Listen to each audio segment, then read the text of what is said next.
We have seen that ionic mobility is the speed of an ion moving under unit potential gradient. In this table, you can see the ionic mobilities of different ions. And you can see H plus ions is having ionic mobility. Ionic mobility of H plus is very high. Similarly, OH minus is also having high ionic mobility. And you can see from Na plus to K plus, the ionic mobility increases.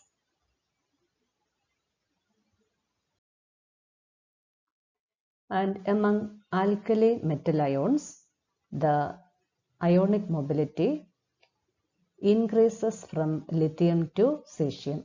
Cesium ion is having highest ionic mobility. That means smaller ions like lithium, sodium are having low ionic mobility.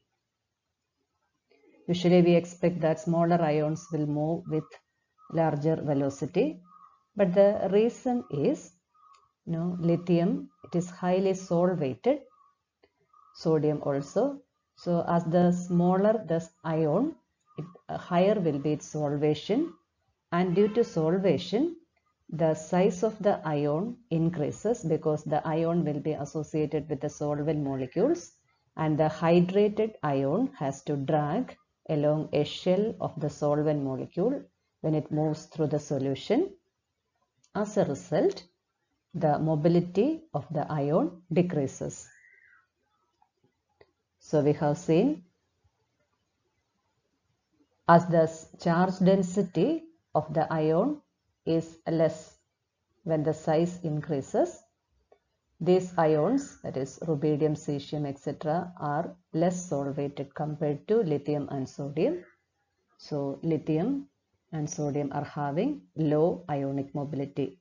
And based on this argument, we expect that H plus ion should have the lowest ionic mobility because H plus ion is very small and it is highly hydrated. So we may expect that H plus ion should have lowest ionic mobility, but actually H plus ions are having abnormally high mobility. And this can be explained based on the fact that H plus ion in water, it is hydrated and that usually exists in the form H9O4 plus ion, because a hydronium ion that is surrounded by 3 water molecules by hydrogen bond.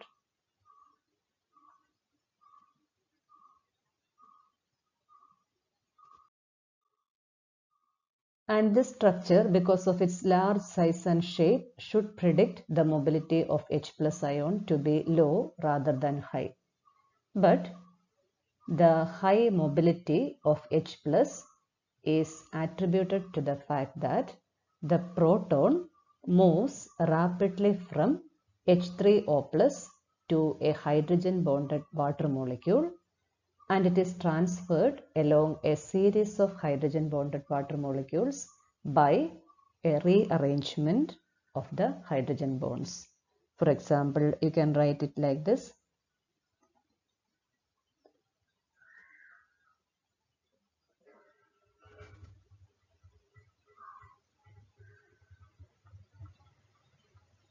So this is the hydronium ion, and that is hydrogen bonded to a neighboring water molecule. Again, hydrogen bonded to a neighboring water molecule. Again, neighboring water molecule. And here, the H plus, it can jump from this hydronium ion to the neighboring water molecule, so that this becomes a hydronium ion.